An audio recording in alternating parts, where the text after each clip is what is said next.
Então, bom dia, hoje dia 15 de março de 2025, nosso sábado, nosso encontro aos sábados. Nós estamos lendo o livro A Alma Humana e hoje vamos ser contemplados aí com a leitura da Marta, iniciando o terceiro capítulo, né? O capítulo que é Dor e Ansiedade. Vamos iniciar na página 45, um subtítulo, né, que é A Paisagem da Alma Humana. Mas antes, Márcia vai nos trazer um verso. Caso conheças os ingredientes de sol, tu mesmo poderá fazê-los, e tão bem quanto a comida de todo dia. Toma uma grande porção de bondade, adiciona uma porção generosa de paciência, paciência contigo mesmo e com os outros. Não te esqueças da pitada de humor para digerir os insucessos. Mistura a isso um bocado de vontade de trabalhar. Rega tudo com um grande sorriso e terá sol todos os dias. Phil Bosman. Obrigado. Se você puder depois colocar esse, né, Coloco. verso no grupo, tá muito bem. Então, Marta, por favor. Bom dia a todos. Capítulo 3: Dor e Ansiedade. A paisagem da alma humana. Tentamos descrever algumas das forças básicas que criam a trama fundamental de todos os processos conscientes ao examinar as três regiões da alma. Falamos da qualidade transcendente e de sua relação com todas as habilidades cognitivas, e esboçamos a qualidade intencional como ligada à esfera do desejo, a qualidade transcendente ligada à consciência, a qualidade intencional situada no âmbito inconsciente da alma. Se imaginarmos as duas regiões, a consciente e a inconsciente, percebemos esta polaridade e então pode ser esboçado um mapa da alma. A consciência é permeada pela qualidade transcendente que nos possibilita pensar, lembrar e reconhecer. O inconsciente é preenchido pela força do desejo, que, por sua vez, dá ensejo à qualidade intencional. A consciência e o inconsciente são domínios e regiões da alma. As qualidades transcendente e intencional, por outro lado, são forças formativas. Elas nutrem as camadas fundamentais para a ocorrência das diversas experiências, tanto conscientes quanto subconscientes.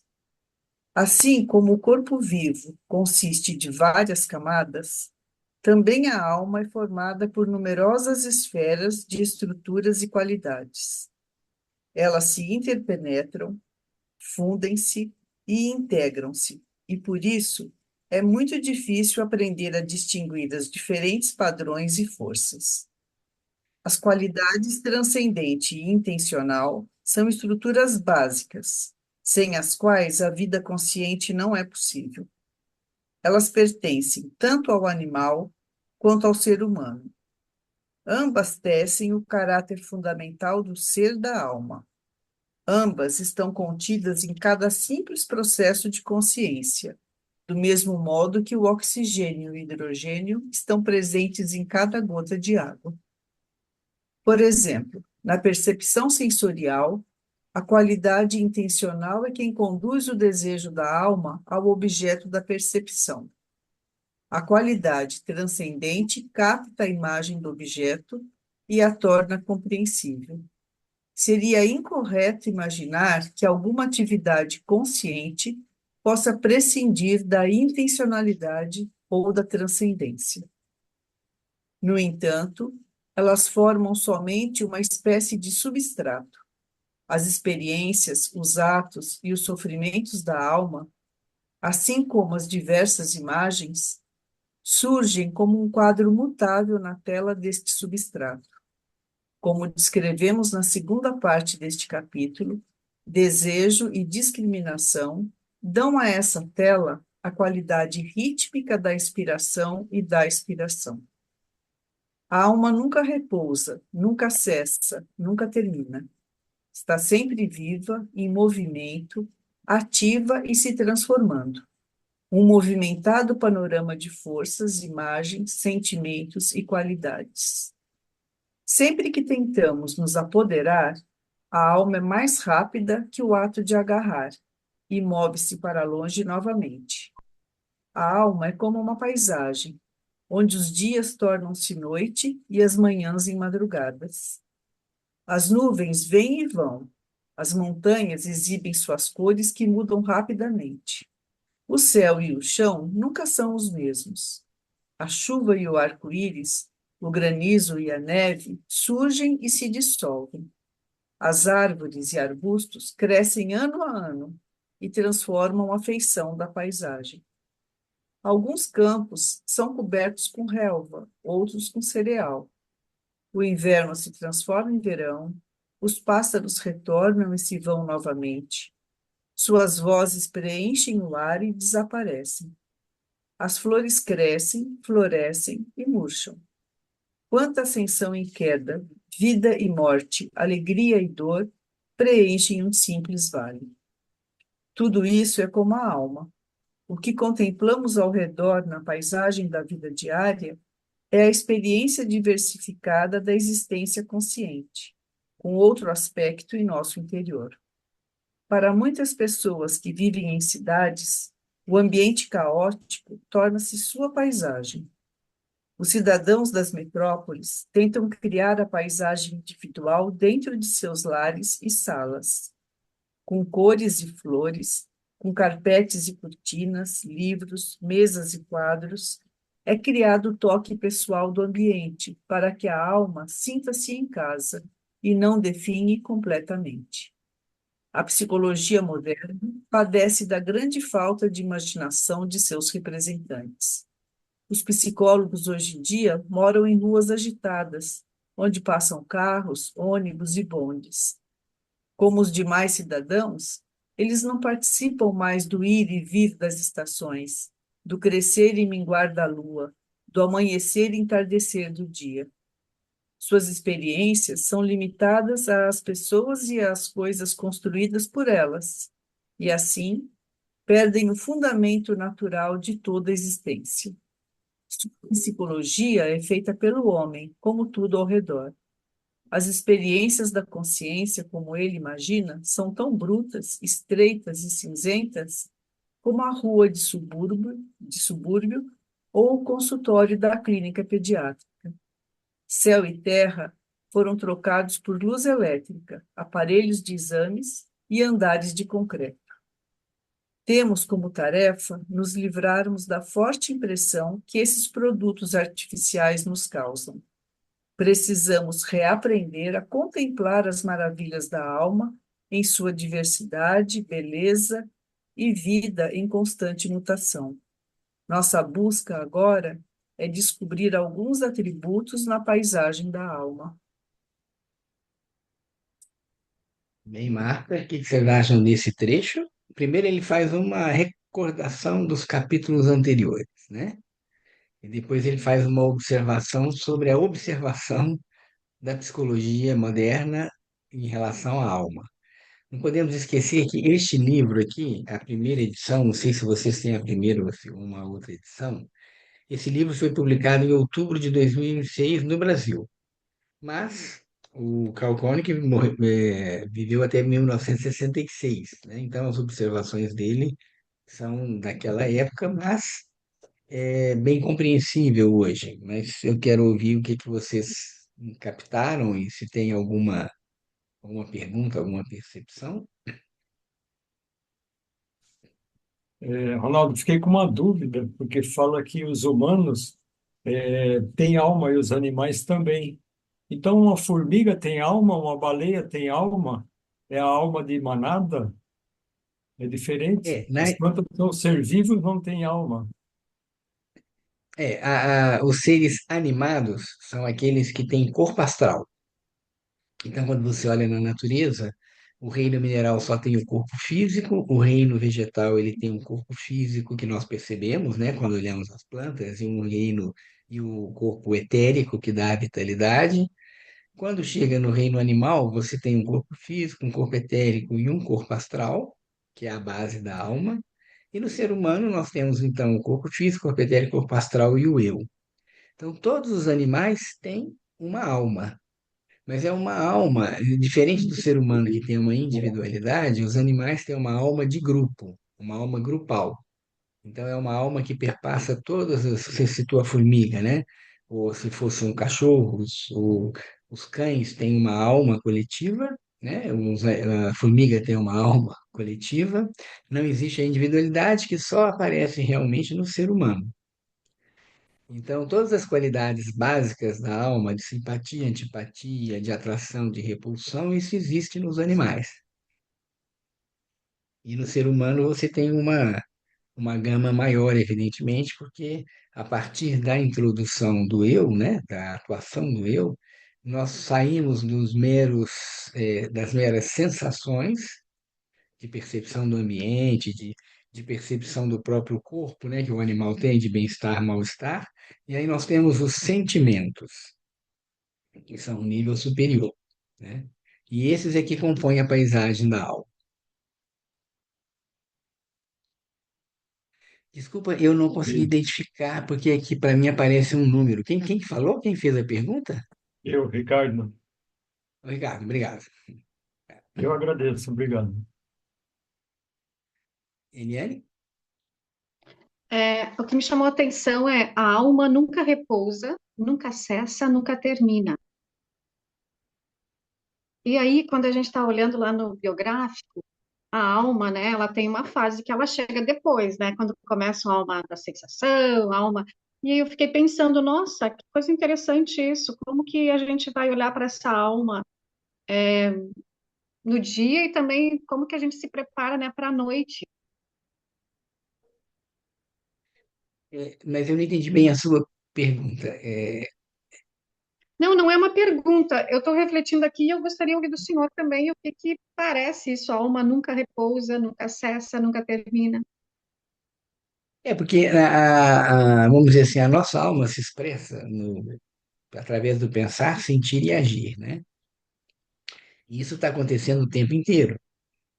Nesse momento, vocês estão pensando no que leram, no que está sendo dito, vocês têm uma sensação de bem-estar ou mal-estar com o tema que está sendo falado, e vocês estão anotando ou fazendo algum movimento, né? Então, isso não cessa nunca. E, na realidade, não cessa mesmo à noite, né? Você comentou alguma coisa da noite, né?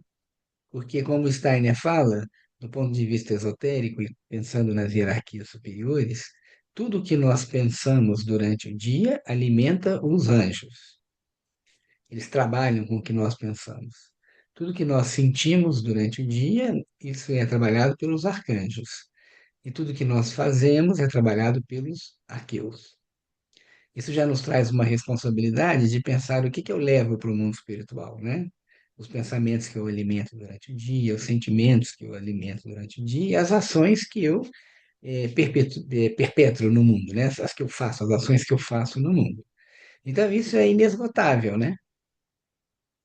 E aí você tem uma paisagem que é o que ele chama aqui, que são os impulsos, né, da alma intencional e da alma transcendente, e essa paisagem vai sendo modificada pelas vivências que nós temos. Então, isso é uma paisagem básica, mas você vai mudando, como se você olhasse, ele falou, na natureza, né? Você olha a natureza, você tem campos, você tem montanhas, mas no dia a dia, a incidência do sol, a chuva, a intervenção humana, a passagem de animais, isso tudo vai modificando a paisagem, mas é uma paisagem que existe ali. E isso é inesgotável, né? A alma está sempre em movimento. Tá bom?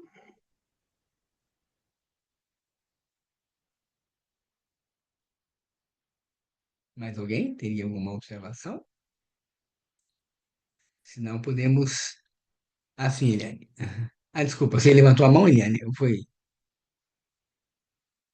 Não, não. Uhum. Então, acho que Pode podemos. continuar? A Nina levantou. Desculpa, Nina.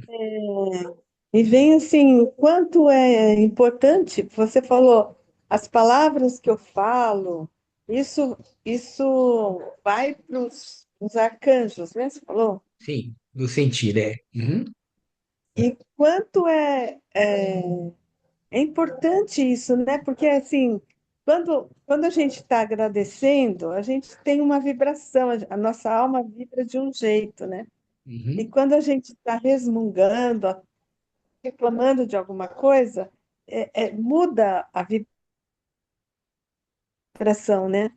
Então, Sim. essa coisa que ele estava explicando, que a nossa alma, ela está sempre fluindo, né? E o quanto é importante a gente alimentar a alma, né? O que vocês fazem da gente ter esse acesso de manhã a isso, já tá dando um banquete para nossa alma, né? Eu, si- Sim. Uhum. eu sinto, pelo menos para mim, essa coisa de alimentar a alma com essas coisas, né? Ou com a própria paisagem. É muito interessante. A forma como ele explicou é bem didática. E você tocou um aspecto interessante, que é a nossa autoconsciência em relação a como eu alimento a alma. Então, assim como eu penso, se eu comer uma comida fast food, né?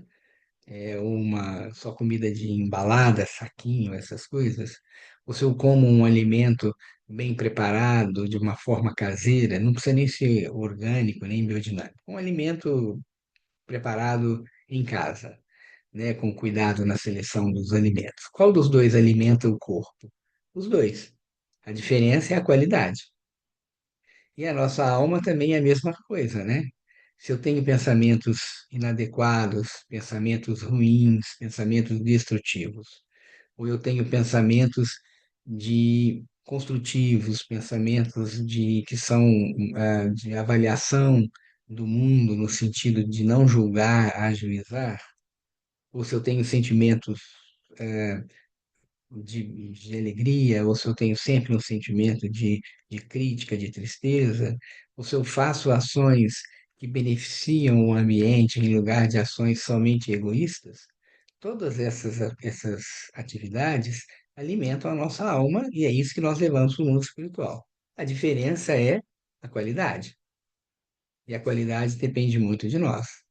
E é lógico que em determinadas situações eu sou pego de surpresa numa determinada situação e a minha alma reage instintivamente, espontaneamente no início, mas eu tenho a capacidade, através da minha individualidade, do meu eu, de ajuizar isso e, em tempo, transformar esses sentimentos, se eles não são bons, né, os pensamentos, as ações, transformá-los em processos de autodesenvolvimento. Então, a autoconsciência é bastante importante aí. Maria Lourdes? Eu estava a pensar nas hierarquias espirituais, que os arqueus trabalham para a alma grupal, não é? Para os grupos e para as sociedades e para os países. Eu, pelo menos, tinha essa ideia. Então, o sentir vai também alimentar essa tal alma grupal? É a minha pergunta. Sim, de uma certa forma, sim. Todos nós temos uma responsabilidade por isso, né? Então, você falou bem, só reforçando, os anjos, eles têm uma qualidade de contato individual com as almas, né? Cada ser humano tem um anjo que o acompanha. Os arcanjos, eles estão em grupos, né? Seja em grupos de trabalho, seja em grupos, de nações. E os arqueus, eles coordenam a época, né? A época que nós vivemos, porque cada época tem uma característica. Então é interessante que quando um grupo se forma, você tem um arcanjo que está ali, né? E é interessante a gente pensar assim, quais são esse grupo, né? Quais são as intenções do grupo? E as ações, os pensamentos e os sentimentos. E dentro do grupo tem os indivíduos, né? Então, cada indivíduo, ele também está levando para o arcanjo aquilo que ele sente, aquilo que ele usa como palavra, porque a palavra vem pelo sentir, né? Então, isso é importante, né? Então, nos exercícios dos dias da semana, que são correspondentes à senda dos oito passos do budismo, né? Na segunda-feira, nós temos o exercício da fala, que é eu cuidar daquilo que eu falo. Não é entrar mudo e sair calado numa reunião, mas cuidar daquilo que eu falo. Assim como na terça-feira, o cuidado é com as ações, de forma que as minhas ações, partindo da minha intenção, não prejudiquem os outros. E no sábado nós temos também, que é o dia de hoje, quer dizer assim, o controle das representações mentais que nós fazemos, né? Então, se vocês olharem na própria sequência dos exercícios dos dias da semana, estão incluídos aí esses exercícios de cuidado, de controle, né? De trazer consciência para aquilo que nós pensamos, falamos e agimos. Não sei, Maria Lúcia, era isso? Obrigada. Eliane levantou a mão? Sim, doutor Ronaldo, então, se os arqueus atendem, né, às épocas e os Uhum. grupos, as intenções dos grupos, é isso que eu entendi, né? Os Então, um arcanjos grupo, são às os vezes, ele grupos. começa muito... Oi? Os arcanjos são os grupos. Os Ah, os arqueus são a arcanjos, tá. época. Arcanjo. Isso, desculpa. Os arqueus são as épocas e os arcanjos grupos. Então, tem grupos que começam muito bem, assim, atividades bem interessantes e depois simplesmente se dissolve. E eu Uhum. sempre me pergunto por que que às vezes tantas iniciativas boas não levam, não seguem em frente. Eu acho que aí tem dois aspectos principais no meu entender, né? O primeiro é a ação das próprias pessoas, porque os grupos são formados por indivíduos, né? E aí um indivíduo ou mais indivíduos podem perder no tempo, o grupo pode perder o contato com o impulso inicial. Então você teve um impulso inicial, vão se agregando pessoas, e as pessoas vêm de diversas culturas, de diversos estágios de desenvolvimento pessoal. Isso pode contribuir. Você falou de um jeito que é a dissolução do grupo, né? Mas também existem Uhum. situações em que o grupo está meio desestruturado e chega uma pessoa ou mais de uma pessoa que conseguem acender novamente a qualidade do grupo, né? E também existe essa questão que são forças contrárias ao desenvolvimento que sempre estão atentas, principalmente em grupos que têm uma atenção especial para o autodesenvolvimento, com certeza forças contrárias vão atuar. Mas o mais interessante é pensar que as forças contrárias atuam através do indivíduo, não é do nada. E por isso que cada um, quando se vincula a uma iniciativa, ou na própria vida pessoal, a pergunta que cada um deveria fazer é assim: a serviço de quem eu estou? E isso faz uma grande diferença, né? Obrigada. Seguimos?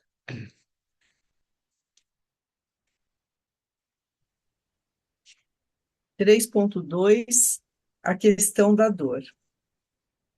Um desses atributos é a experiência da dor. Todo ser humano a conhece e sentir dor é uma condição comum ao homem. Contudo, é muito difícil descrever esta experiência ou encontrar definições apropriadas para esta qualidade universal.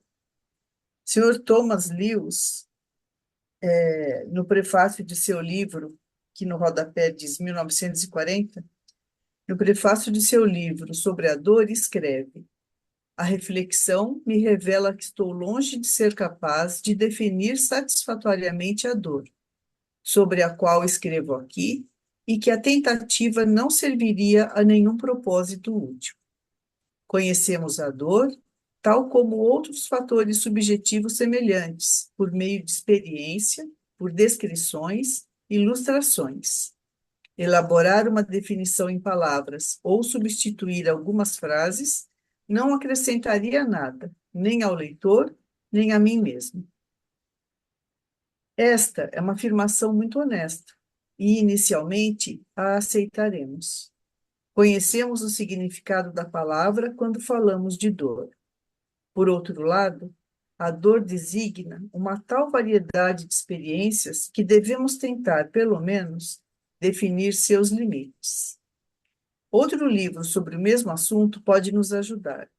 Também foi escrito por um Lewis, em 1942, e surgiu apenas 2 anos antes da publicação anterior. Ele trata do mesmo fenômeno sob um ângulo completamente diferente. O livro de Sr. Thomas é puramente científico. Pretende apenas pesquisar algumas estruturas orgânicas que nos possibilitam sentir dor. O segundo livro a examina de um ponto de vista puramente religioso e tenta investigar a velha questão sobre por que existem, afinal, a dor e o sofrimento. O professor Lewis diz: a verdade é que a palavra dor possui 2 significados, que agora devem ser diferenciados. A. Um tipo de sensação particular, provavelmente conduzida por fibras nervosas especializadas e reconhecidas pelo paciente como um tipo de sensação da qual ele gosta ou não. B. Toda experiência, física ou mental, que o paciente não gosta. Deve-se notar que todas as dores do significado A tornam-se dores no sentido B, se acontecerem sob um nível de intensidade muito baixa, mas que as dores no sentido B não precisam ser dores no sentido A. As dores no sentido B, de fato, são sinônimas de sofrimento, angústia, atribulação, adversidade ou dificuldade. E é sobre isso que a questão da dor trata. Lewis, então, declara que seu livro lida somente com dores no sentido B e não se refere àquelas do sentido A. Por outro lado, a tese de Sr. Thomas não leva em consideração nada além da dor no sentido A. Essa divisão é justificada? Existem realmente esses 2 tipos de dor? Lewis diz bem claramente que a dor é um tipo de sensação particular e que está ligada a certas fibras nervosas. Essas sensações podem ser de vários tipos e graus. Distinguimos a dor penetrante, a dor pulsante, o corte, a queimadura, o embotamento e muitos outros tipos de dores. Ainda podemos distinguir entre dor e desgosto, doer e arder, e descrevemos experiências bem diferentes com essas expressões. Aqui se revela um espectro completo de dor, e cada forma tem sua própria cor e formato. A intensidade da dor de queimadura ou de uma dor pulsante pode ser muito diferente, e existem muitas variedades possíveis de dores. Todas são passíveis de experimentação e todas dão início à angústia, ao sofrimento, à dificuldade e à atribulação. Estes últimos sentimentos não são outras formas de dor, mas são as reações e resultados da experiência real de dor.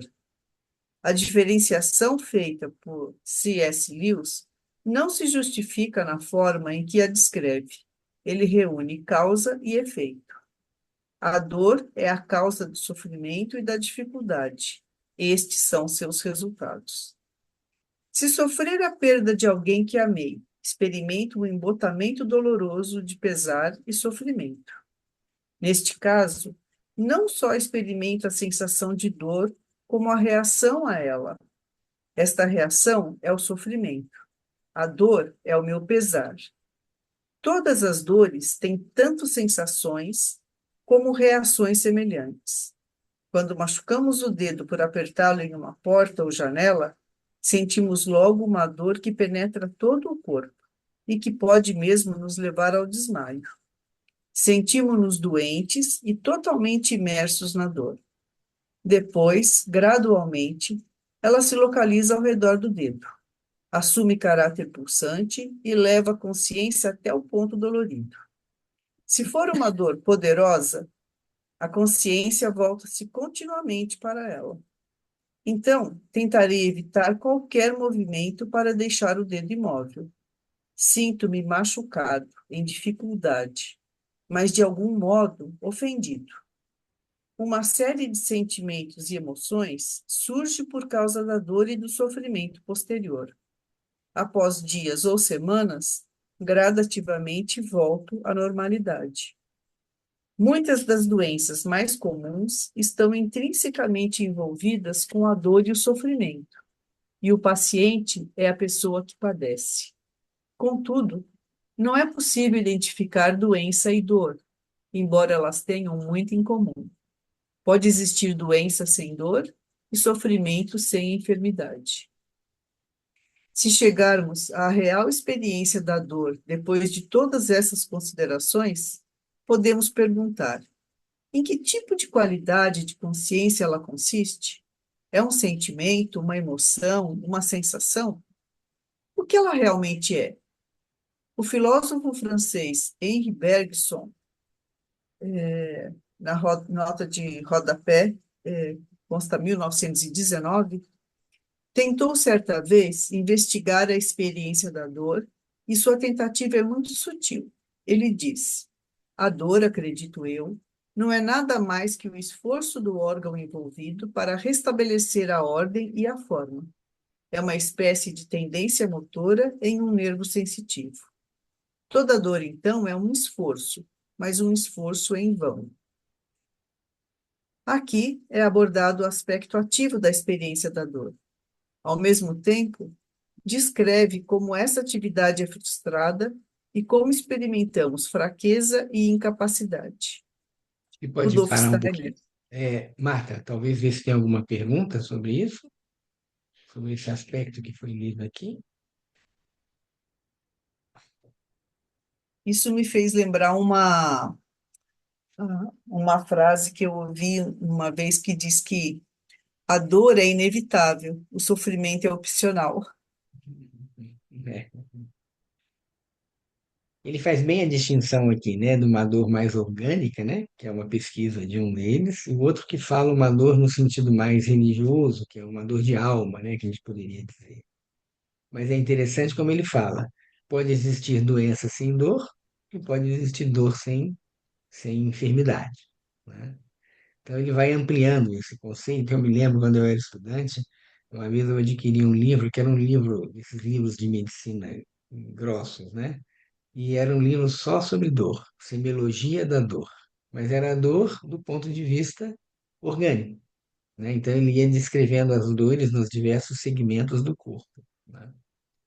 Mas é bem complexo e como ele falou aqui, também interessante, ele falou, quando eu me corto, eu me machuco, eu me sinto machucado, mas não ofendido, né? A não ser que eu me sinta ofendido pelo quem causou a dor. Mas se o corte, eu estava cortando um tomate e me machuquei, né? Então a dor é física, não necessariamente ela me traz uma sensação de ofensa, que é uma dor num outro nível, né? Então acho que até aqui ele foi descrevendo esses aspectos da dor, né? Agora eu não lembro quem levantou a mão primeiro, se foi a Patrícia ou foi a Luísa. Tudo bem? Patrícia, pode falar? Me fez lembrar um meu paciente que eu atendi essa semana. Ele chegou com muita dor no dente, né? E aí ele falou: eu me transformei na dor. E aí eu acho que é isso que ele está trazendo da reação à dor, né? Tem a dor e tem a reação à dor. E quando ele me trouxe, ele falou: eu virei a própria dor, assim. Ele falou que sentia a dor em todos os poros dele, na alma. Ele até falou: eu senti a dor na alma. Uhum. Eu acho que tem a ver com isso, né, que ele traz aí no livro, né? A reação, tem a dor e tem a reação à dor, né? Eu acho que vocês já trouxeram um pouco isso, assim, de que às vezes a gente se transforma mesmo na dor, a gente vira a dor, né? Isso que seria o sofrimento, é isso? E ele também falou aqui que tem Mas variáveis, né? Tem pessoas que têm um limiar de dor completamente diferente da outra.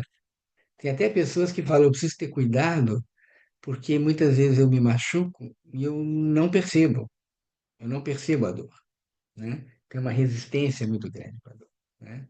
Eu me lembro quando eu trabalhei com obstetrícia, né? Que chegavam pacientes no hospital falando assim, eu tô aqui com uma dorzinha, eu queria ver o que que é, e a criança estava quase nascendo. E tem outras que começam as contrações iniciais, preparatórias, a gente chama contração de Braxton Hicks, né? Que são lentas, e a pessoa já está subindo as paredes, então tudo é a reação, e como você falou, de repente você se torna a dor, né?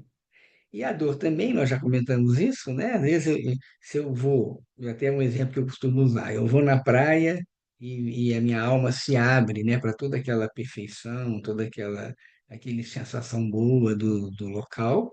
E se eu volto no outro dia na mesma praia e a situação externa está a mesma, mas eu costumo até brincar e usar a palavra, mas eu estou com uma intensa dor de dente, a alma já não percebe mais, embora os órgãos dos sentidos estejam abertos, os órgãos dos sentidos são bastante altruístas, né? Mas de repente aquilo que vai internamente não me permite perceber da mesma forma. Mas aí são todas as variações que existem entre a dor física e a dor emocional. Aqui agora é Lori, tudo bem, Patrícia? É isso aí, né? Lorize? Oi, Ronaldo. Bom dia. Eu queria ver essa parte emocional mesmo, né? Se a gente olhar, por exemplo, rejeição, uma pessoa que se sente rejeitada, ela vive uma dor e no cérebro é a mesma parte da dor física, ela é manifestada é a mesma dor, né? No mesmo local do cérebro é a dor física e a dor emocional.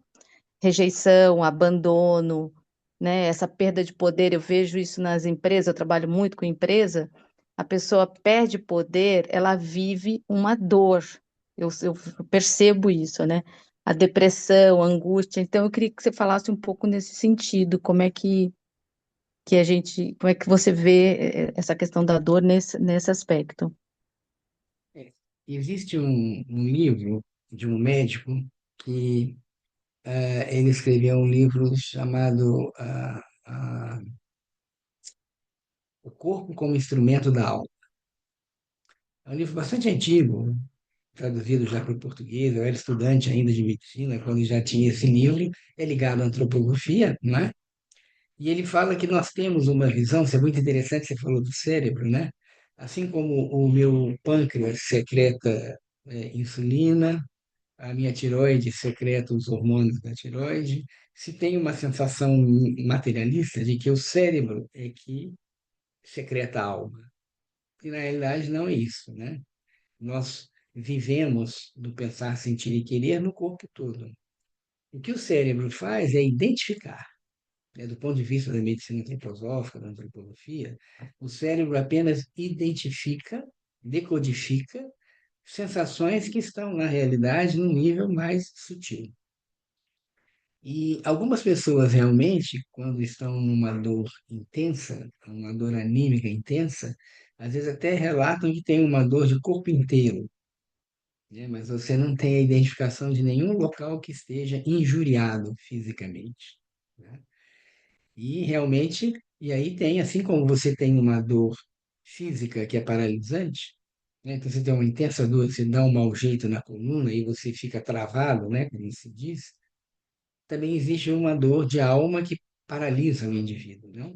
A dor é tão intensa que a pessoa fica paralisada, mesmo que ela esteja até fazendo as funções diárias, práticas, né? Higiene, se alimentar, mas é como se a alma estivesse naquele movimento constante, como se a dor paralisasse aquele movimento constante que nós vimos, né? Foi a Eliane levantou essa questão, nossa alma não para, né? A alma está sempre em movimento. Mas uma dor de alma muito profunda pode realmente paralisar esses sentimentos, paralisar a forma como a pessoa pensa, né? E assim como uma dor física, que paralisa um membro, por exemplo, como uma resposta de preservação. Não sei, Lourdes, se eu atingi o que você estava querendo dizer? Sim, sim, sim. Ampliou aqui a minha visão. Porque eu vejo que essa questão, a pessoa sofre, ela tem a dor e sofre. Por exemplo, a rejeição. Eu trabalho bastante com diversidade e inclusão, né? Então, as empresas estão fazendo muito isso, então a pessoa não se sente incluída no ambiente, não se sente pertencente. Ela sente a dor e sofre. Uhum. E ela Sim. manifesta isso no trabalho, por exemplo, atrasando coisas para poder ser vista, chegando Uhum. atrasada, às vezes, em umas reuniões, sabe? Então, é o comportamento que vai evidenciando o tamanho da dor dela, ela vai trazendo e traduzindo isso em comportamentos de exclusão. Então, eu também vou excluir, eu também vou manifestar a dor que eu estou sentindo, entende? Sim. Uhum. Então, por exemplo, eles fazem a diversidade, inclui é, cadeirante, cego, enfim, né? E aí, só que eles não fazem um trabalho, e aí a pessoa, por exemplo, não chama o outro para ir almoçar, por exemplo. Então, ele não está incluído de fato. Existe a diversidade no ambiente, mas ele não está incluído de fato. Então, ele vive e ele tem a dor e sofre. Então, é uma Maurício, dor você da podia alma. ajustar um pouquinho o seu. Eu não sei se você está no celular, que nós estamos vendo muito. Aí, Com o nós estamos celular. vendo só a sua testa, não estava vendo a sua expressão. E aí ele vive essa dor, sabe, Ronaldo? Então eu fiquei pensando nisso, assim, de como, é, enfim, como que trata isso, né? Como que ele vai tomando consciência dessa dor e desse sofrimento. Sim. É. É interessante a gente pensar assim, a agressão que vem de fora, né? Ela é comum a todos nós, ou pelo menos que temos a mesma situação. Agora, a resposta vem de um amadurecimento interno também, né? Porque o que você falou é a mesma coisa de inclusão na escola. Vem uma lei correta, mas nem sempre ela é acompanhada de uma preparação dos profissionais, né? Então, ainda estamos num processo de desenvolvimento ainda. E isso muitas vezes pega realmente a pessoa nesse seu sentimento, né? Bem, Eliane?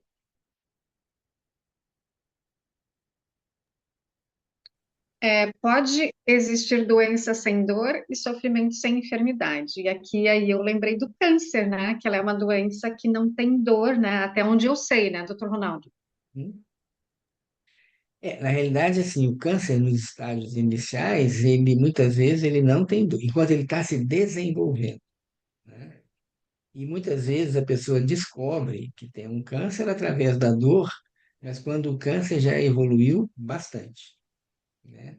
Então, o câncer sim tem dor, dependendo, principalmente se as células cancerosas vão atingindo dentro de um órgão.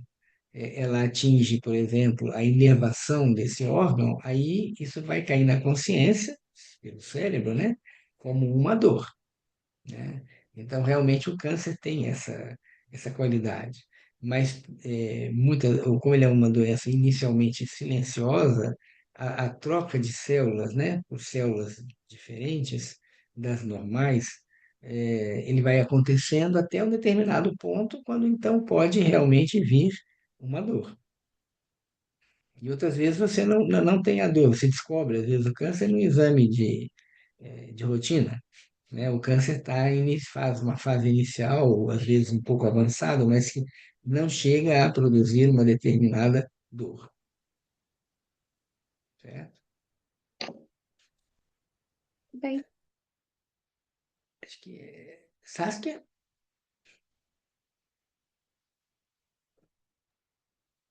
Oi, bom dia a todos. Bom dia. Eu fiquei pensando nessa questão da dor, como será que eu poderia pensar essa sensação da dor? Por exemplo, você falou até de uma dor física, e tem pessoas que sentem muita dor e outras que às vezes nem sentem dor, né? Assim, nem percebem que se machucou. E na dor da alma também. Eu estou pensando nos dois âmbitos aí. Seria alguma coisa de autodesenvolvimento, por exemplo, uma pessoa está mais desenvolvida ou mais, tipo assim, está muito terrena ainda ou está muito, já está no nível espiritual mais elevado. Será que teria a ver alguma coisa? Entendeu o que eu quis dizer? Eu acho que no nível da alma existe uma questão que é a dor ela é inerente, né? Aqui mesmo foi falado no início do capítulo. E eu acho que a diferença e que poderia se estabelecer aí é também, como no físico, né? Tem pessoas que precisam de muito estímulo negativo para sentir dor, né? Isso acontece no nível físico, no nível da alma também. Mas tem um outro aspecto também em relação ao desenvolvimento anímico e espiritual, é que o indivíduo ele sofre a dor do mesmo jeito que o outro, ele só não vive na dor, né? Ele não se perde na dor, né?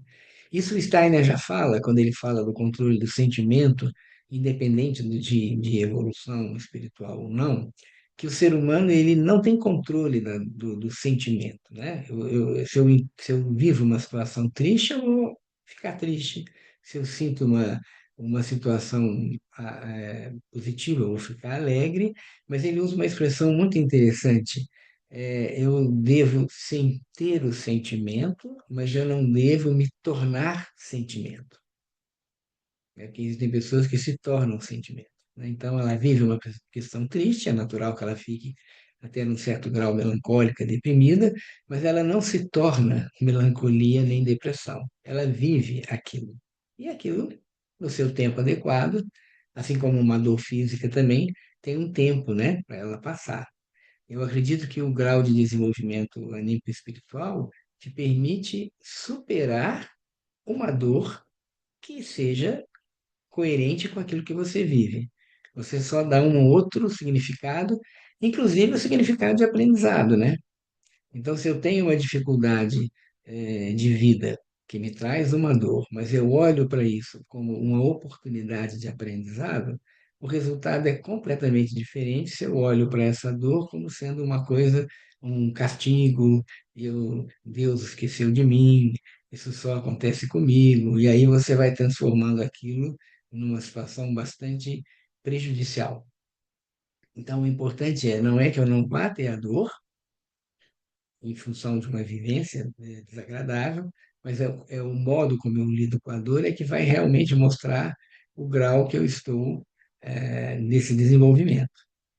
Era isso, Saskia, mais ou menos, o que você... É isso mesmo. Obrigada, Ronaldo. Eu estou até ampliando um pouquinho aqui mais, porque eu também estou fazendo um curso de temperamentos, né? Uhum, Aí, quando a gente se encarna, também a gente vem com uns temperamentos que podem ajudar isso ou não, né? Tipo assim, sim, nesse. Aham. uhum, Então isso faz mesmo. Tá tudo. bom, Ah, ok. faz sentido. Não, beleza. Obrigada. Marta? Não sei, eu estou assim ampliando um pouco essa questão no sentido de lembrando que onde nós nascemos, a época, tudo isso tem a ver com o papel kármico, né? E aí as culturas são diferentes, e entendendo que a dor, ela também, ela se manifesta de maneira diferente dependendo da cultura, né? Então, se a Também. pessoa é, por exemplo, um italiano, ele vai expressar a dor de uma maneira muito diferente de um oriental, por exemplo. Uhum, Então, isso tem a ver com a cultura em que ele está inserido. Mas essa cultura também está dentro de um papel kármico, né? também. Uhum. Aí eu queria ouvir a sua opinião. Então, na formação, nós trabalhamos com a imagem dos ciclos kármicos, né? E esses ciclos kármicos, isso é um módulo que vai aparecer mais para frente, né? Esse que está começando agora na formação. E aí nós temos o que nós chamamos de exigência kármica, ou determinação kármica, que corre um período de 21 anos, que vai do 0 aos 21, onde ali está definido os seus pais, a educação que você recebe, o local que você nasce e a cultura em que você nasce. Então, embora exista uma cultura, mas o indivíduo se encaixa nessa cultura. Isso tem a ver com a tarefa kármica dele, né? E aí também entra a questão do tempo, né? do tempo que eu digo assim, no desenvolvimento biográfico. Então, por exemplo, os povos que se envolveram nas grandes guerras mundiais também tinham uma estrutura ali de uma época, de um tipo de dor que aquele povo viveu. Ou mais recentemente, né, a pandemia, embora o nome pandemia seja, né, pan, né, é o mundo todo, você teve locais onde foi mais presente do que em outros. E ali foi muito interessante, juntando o que a Saskia até comentou, que um dos grandes comorbidades da pandemia foi o medo. O medo foi instituído. E o medo também é uma manifestação da alma, né? É uma forma de dor, né? E muitas pessoas passaram pela pandemia, mesmo tendo adquirido o vírus, mas de uma forma tão presente que, mesmo que tivessem tido situações mais pesadas, né, muitas pessoas tiveram manifestações mais pesadas, mas a postura da pessoa era completamente diferente daquela que teve realmente medo. E isso faz uma grande diferença. Aí entra o caminho de desenvolvimento. Isso se espelha de uma forma mais ampla, não é só no indivíduo, né? Então, acompanhei famílias que se desestruturaram, né? Dessa convivência tão presente em todos, e outras que se fortaleceram. Então, em cima dessa dor do que aconteceu, existe a diferença de postura, né? E aí é individualizado, né? A paisagem da alma de cada um. Mesmo pessoas que tiveram às vezes que ser entubadas, sobreviveram e tal. Qual é a experiência, né? Qual é a vivência realmente que essa alma carrega? Que dor que teve? Né? De outro lado, tiveram no início, né? Quando ninguém sabia exatamente o que fazer, quantas pessoas que perderam parentes e que não puderam acompanhar nem o enterro, né? Então, que dor é essa que fica também, né? Então, você vê que é um aspecto que é bastante amplo, né? De se observar. Como ele fala, é um caráter universal, mas a gente vai olhando individualmente, aí nós vamos percebendo como que a dor se expressa em cada situação. Marta, era isso? Tá bom. Cíntia? Hum. Oi, bom dia.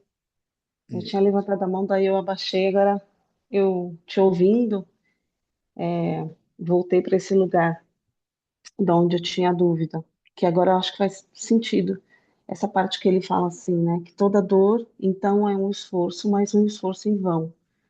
E aí aqui para baixo ele fala, né, no final, que essa atividade é frustrada, que ao mesmo tempo, né, esse aspecto ativo, ele descreve como que essa atividade é frustrada e como que a gente experimenta a fraqueza e a incapacidade. Então, ouvindo, né, todo mundo falando, me veio assim que, como essa dor, né, é um esforço em vão, então algo ali é frustrado. E aí parece, para mim, pelo menos ficou assim, que essa dor se torna como uma moeda de troca. Então, dependendo do que eu tenho, eu vou fazer o que com essa dor, né? Então, como eu vou ver essa incapacidade, essa fraqueza? Para alguns vai ver assim, nossa, vai me deixar mais para baixo. Isso me afeta profundamente. Outros vão pegar a dor e vão falar, não, isso aqui eu vou jogar para um outro que vai ter que dar conta dessa dor que eu estou sentindo. Então, né, leva essa demanda para fora. É bem, porque no final me leva de novo para aquele lugar, né, que o sentir é único. Então, essa dor, ela é tão profundo, né, falar disso, que cada um vai ter sempre uma forma de entender, né, de fazer o que com isso, né, como que eu vou usar. Por isso que eu falei, né, moeda de troca é meio feio, mas é como um algo que a gente pega e faz. E agora, né? Dependendo de como eu sou, que situação, ou com quem eu tô, como que eu vou fazer, né, para lidar com isso. Isso mesmo, boa percepção. É isso aí. Maria Lourdes? Ouvindo a Cíntia falar em moeda de troca, eu pensei sempre, no quando temos uma dor, da pessoa ir para o lugar de vítima, que o Ronaldo também já tinha falado, não é? E nesse lugar é onde a dor fica muito presa e vira sofrimento intenso. E a dor e o sofrimento lembra-me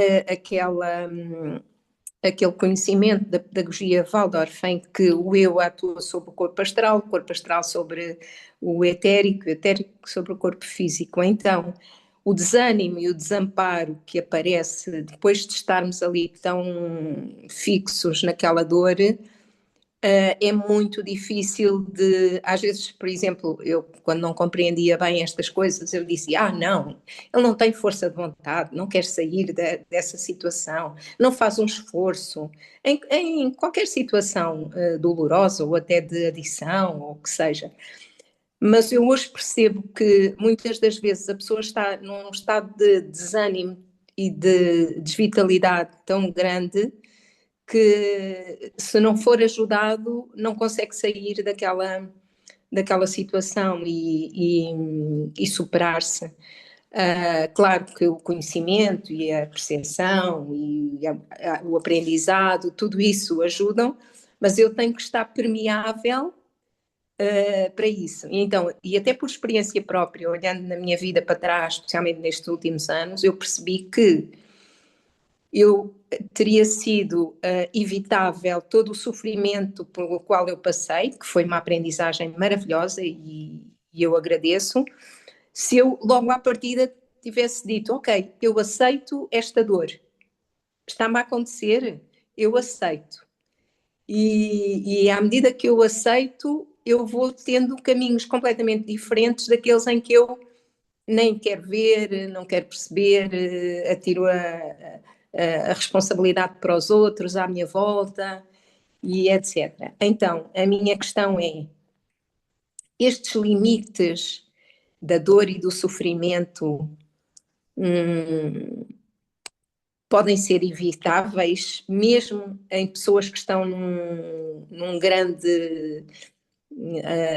grande situação de inconsciência e de não percepção desta parte espiritual da vida? Como eu disse, acho que foi o Passassi que eu respondi. Assim,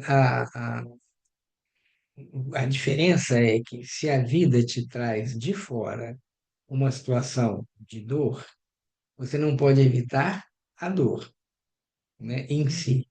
Mas o que você faz com a dor é que é a diferença. O que pode você evitar é a consequência de uma atuação mais consciente em relação à dor, que te vai buscar caminhos diferentes de resposta, ou se você mergulha na dor e aí você perpetua aquilo que foi a causa da dor, né? Então, eu acho que não é simples pensar, eu posso evitar a dor, porque muitas vezes ela vem de fora, né? Vem de uma situação externa. Mas às vezes essa situação externa também tem a minha participação, né? No sentido de que eu abri espaço para que isso acontecesse. E a partir do momento que eu aprendo e olho a dor como um processo de desenvolvimento, eu também influo positivamente no ambiente, no entorno, para evitar que essa dor persista. Mas eu sempre tenho que levar em consideração que, embora eu possa ter um caminho de autodesenvolvimento, o outro tem um caminho de desenvolvimento diferente, né? E isso, muitas vezes, por parte do outro, perpetua situações dolorosas, né? Então, é bem interessante essa teia, né, kármica que se forma entre as pessoas que convivem. E quanto mais pessoas olham para si no sentido de autodesenvolvimento, vão sentir a dor, evidentemente, mas como que elas transformam essa dor num processo de crescimento e de aprendizado. É mais ou menos isso, Maria Lourdes? Sim, sim, sim, é muito interessante. É dar a volta e ver a coisa. Outra coisa muito interessante que também me veio à imagem foi do mapeamento da dor no nosso corpo físico, isto é, uma determinada dor ou uma determinada emoção, um determinado acontecimento, muitas vezes vai dar consequências numa determinada parte do corpo. Não é? Por exemplo, e depois enfim, há livros que falam sobre o corpo não mente, ou a partir da localização de determinadas patologias eu posso chegar um pouco à origem daquilo que causou aquela situação. O que é que o Ronaldo diz desta visão? Você tem, por exemplo, a gastrite, né? Para muitas pessoas, a gastrite, ela eu não estou digerindo o que a vida social e emocional me traz, e eu jogo como órgão de choque para um órgão da digestão. Eu falei da gastrite, mas tem o colo irritável, né? Que são situações típicas da digestão, e que, se você olha profundamente, tem aí atrás um fator emocional que pode gerar aquele tipo de dor, né? Então, são movimentos mesmo, né? E, evidentemente, que em alguns momentos você tem que ter uma intervenção, às vezes até uma intervenção cirúrgica, dependendo do que do que nível chegou. Mas é bem interessante pensar isso, né? Se eu não corrijo, se a pessoa não olha com cuidado para o que aquela dor de alma gerou no físico, você vai fazer uma cirurgia, mas o problema continua, né? E ele vai aparecer em outro órgão, vai aparecer em outra situação. Então, a medicina acadêmica, ela olha bem objetivamente vamos dizer assim, o final da linha, né, que seria o corpo, e não está errado, você está vendo ali a situação, mas é interessante perceber que, nesses casos, o corpo é a manifestação final de algo que não está bem num nível interno, né, no nível anímico espiritual. E o corpo vai manifestar, né? Isso realmente é uma realidade, né? Bom, acho que Obrigada. podemos hoje terminar aqui e semana que vem continuamos então nessa página 50, né? Aí vai ser no quarto parágrafo, e aí vamos dar continuidade. Esse é um capítulo um pouquinho maior mesmo, não daria para ler numa única vez, mas vamos seguindo aqui, certo? Obrigado a Muito vocês, bom fim obrigado. de Bom semana, boa semana dia. Obrigada, para bom vocês. dia. Obrigada. Bom final de semana. Bom final Tchau. de semana. Obrigada, Obrigada. tchau, Bom bom Tchau. final final de de